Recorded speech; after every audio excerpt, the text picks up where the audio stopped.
ये वीडियो आपने social media पे देखी होगी। 69,000 शिक्षक भर्ती के जो पीड़ित अभ्यर्थी हैं वो बहन मायावती के कार्यालय पर पहुंचे। बसपा का ये कार्यालय है, 9 मॉल एवेन्यू का बोर्ड आपको दिख गया।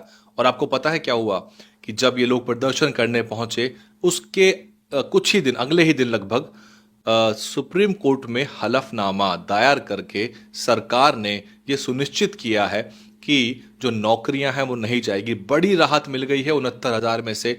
और इससे आपको समझ में आना चाहिए कि बसपा और बहन मायावती की ताकत क्या है। और ये सवाल पत्रकार पूछ भी रहे थे, क्योंकि अमूमन अपनी मांगों को लेकर जो पीड़ित समूह होते हैं, चाहे वो छात्र हों, चाहे वो नौकरी पेशा लोग या कोई भी वर्ग हो, वो सत्ता के दरवाजे पर जाता है। वो सत्तारूढ़ पार्टियों के नेताओं को पकड़ता है, उनके घर के सामने प्रदर्शन होते हैं या अपनी आवाज, अपनी गुहार जो है वो लगाई जाती है। लेकिन यहाँ तो बीएसपी का सत्ता से अभी दूर दूर तक कोई वास्ता नहीं है और सत्ता से बाहर हुए भी एक लंबा अरसा बीत चुका है। लेकिन आप ताकत देखिए, बहन मायावती के दर पे जब समस्या पहुंची तो ये बात सरकार भी जानती है कि अगर बहन जी इस पर संज्ञान ले लेंगी और इस आवाज को उठाएंगी तो ये पूरा का पूरा मामला, जो कि बड़ा पुराना मामला है, लंबे समय से ये लंबित मामला है, इस पर बड़ा पॉलिटिकल माइलेज बसपा को मिल सकता है। हालांकि बहन जी ने इसके ऊपर जिक्र नहीं किया, कोई ट्वीट नहीं, लेकिन खबर बनी और जो लोग वहां पहुंचे थे वो कामयाब भी रहे। उनको पता था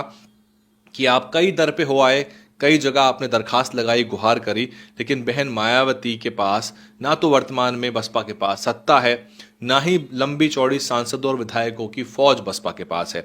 और आप स्क्रीन पे देखिए कि 67,000, 69,000 में से 67,867 अभ्यर्थियों को राहत मिलेगा। उनकी नौकरियां जो है वो बहाल होंगी, बचेंगी। ये खबर आपकी स्क्रीन पर है, तस्वीरें भी आपकी स्क्रीन पे हैं। बस इस विश्लेषण में मैं आपको समझाना ये चाह रहा हूं कि बहुजन समाज पार्टी की जो सरकारें चली तो बसपा की जो सरकार थी, बहन जी की छवि थी, एक सख्त शासक की थी। नौकरियां हुई, नौकरियां लगी, भर्तियां हुई तो ईमानदारी से हुई। पेपर लीक जैसी समस्या बसपा कार्यकालों में नहीं हुई। और आज बसपा सत्ता से कोसों दूर बैठी हुई है, क्योंकि लेकिन सामने चुनाव है और चीजें कभी भी करवट ले सकती हैं, बदल सकती हैं। इसीलिए सरकारों को इस बात का पता है। और वैसे भी आपने देख ही लिया होगा, उत्तर प्रदेश में जो लोग भाजपा को हराने की बात करते हैं कि बीजेपी को हराना है, भाजपा को हराने का चुनाव है, उनको भी ये समझ में आ गया होगा। और वो नहीं आया तो कम से कम जनता को तो ये समझ में आ गया होगा कि एक तरफा मुस्लिम वोट चला भी गया है समाजवादी पार्टी के पास, तो भी वो 111 विधायकों तक ही पहुंचे हैं। जबकि बसपा का भी नुकसान हुआ। इस पूरी उठापटक के अंदर दलितों का वोट भी छिटका है।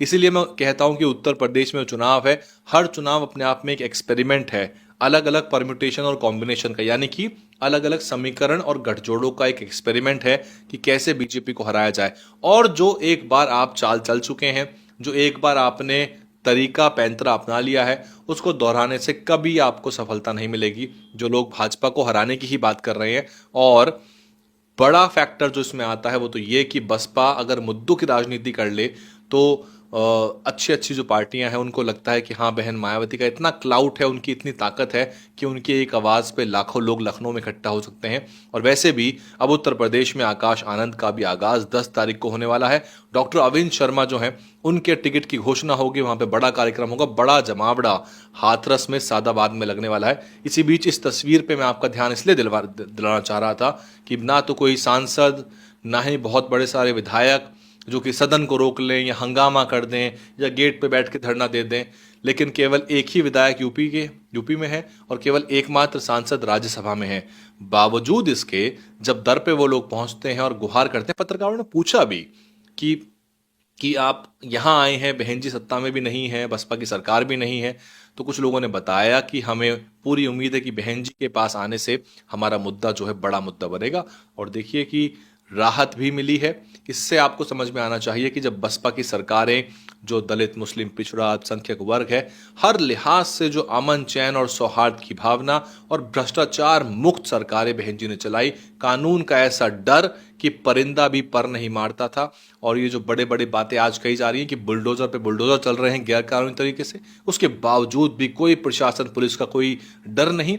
और पुलिस भी अपने सारे प्रोटोकॉल्स छोड़ के, तोड़ के, हर तरह से जो जो पुलिस कंडक्ट रूल्स होते हैं उनको वायलेट करते हुए लाठी डंडे भांज रही है और जुडिशियल प्रोसेस को भी पूरी तरह से सैबोटैज कर दिया गया है कि पुलिस ही जज बन गई है कि वहां एक्यूज्ड गिरफ्तार हुआ नहीं कि उसका घर आपने गिरा दिया। कैसे गिरा दिया? कि आपने कोई नगर निगम के किसी नक्शे में खामी ढूंढ ली और आपने जिसे कहते हैं कि accused is innocent till convicted. ये भारतीय कानून व्यवस्था का मूल सिद्धांत है कि you are innocent till proven guilty. इसको ताक पे रख के आप बुलडोजर चला रहे हैं, लेकिन आपसे उत्तर प्रदेश में कानून का राज स्थापित तो हो नहीं रहा। उसके लिए चाहिए ईमानदार, साफ, स्पष्ट छवि और आपराधिक तत्वों में कोई भेदभाव ना करते हुए आंखें बंद करके सबके ऊपर समान कार्रवाई करना। इसीलिए न्याय की मूर्ति की आंखों पे पट्टी होती है कि वो डिस्क्रिमिनेट, भेदभाव नहीं करता, वो अपना पराया नहीं देखता, वो एक ही कानून की छड़ी से सबको हाँकता है, जो कि बहन मायावती ने किया। जब बात आई तो अपने नेताओं को, अपने पार्टी के महत्वपूर्ण नेताओं को भी उन्होंने बाहर का रास्ता दिखाया और कानूनी कार्रवाई भी सुनिश्चित की। ये बसपा कार्यकाल था। 69,000 शिक्षक भर्ती का मामला, बड़ी राहत मिली है।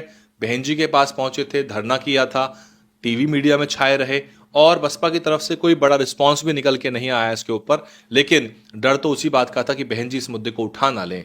अगर ये बहन जी इस मुद्दे को उठाती हैं तो बहुत बड़ा जो एक वर्ग है शिक्षकों का, वो बसपा की तरफ जो है हो जाएगा सदा के लिए। तो लेकिन अब भी उनको राहत मिली तो उनको समझ में आ गया होगा कि बहन जी की ताकत जो है वो सत्ता में आने के बाद कितनी बड़ी बनेगी। इसलिए दलित समाज को सोचना पड़ेगा कि आपकी जो सरकारें हैं वो आपकी अपनी ही सरकारें हो सकती हैं, नहीं तो दूसरी सरकारों में तो आप केवल गिड़गिड़ाने और मांगने के ही काम कर सकते हैं और आपको न्याय या सुविधाएं या संवैधानिक अधिकार या आरक्षण, जिसके ऊपर लगातार कुठाराघात हो रहा है और लगातार ये डिबेट चल रही है। हालांकि इसके ऊपर बसपा का भी स्टैंड आएगा। आप देखिएगा कि बहन मायावती जी बसपा की तरफ से 1-2 दिनों के अंदर जो आरक्षण को लेके, आरक्षण को कलंकित करने के लिए जो एंटी आरक्षण, आरक्षण विरोधी जो मुहिम चल रही सोशल मीडिया पे, ये सीजेपी के बाद हुआ है, इसके ऊपर चर्चा अलग से करेंगे। लेकिन उस पर बसपा का ट्वीट आएगा। बसपा थोड़ी स्लो है, बसपा थोड़ा देर से रिस्पॉन्ड करती है। जब मुद्दा चरम पे होता है तो उसके बाद बसपा थोड़ा लेट आती है, लेकिन देर आती है, दुरुस्त आती है। और अगर चीज़ों को बेहतर कर दिया जाए, सोशल मीडिया का चाक चौबंद व्यवस्था बना दी जाए, तो बसपा को उत्तर प्रदेश में हराना असंभव हो जाएगा। लेकिन अब भी बसपा अपने प्रयास कर रही है और दरकार जनता की है, दलित समाज की दरकार है कि उसको अपनी सरकारें बनाने की बहुत ज़रूरत है। आप देख रहे थे डियर हिंदी, मैं हूं वैभव कुमार। कमेंट करके बताइए ऐसे मामलों पर अभ्यर्थी पहुंचते हैं बसपा के पास, बहन जी के पास, और उनकी समस्या का समाधान हो जाता है। क्या जादू है ये, कैसे हो रहा है ये सब, कमेंट करिए। DNN हिंदी को सब्सक्राइब करने के लिए दबाएं लाल रंग का सब्सक्राइब बटन और घंटी का बटन दबाकर ऑल नोटिफिकेशंस पर क्लिक करें। चैनल को जिंदा रखने के लिए नीले रंग का ज्वाइन बटन दबाकर चैनल को आर्थिक सहयोग करें।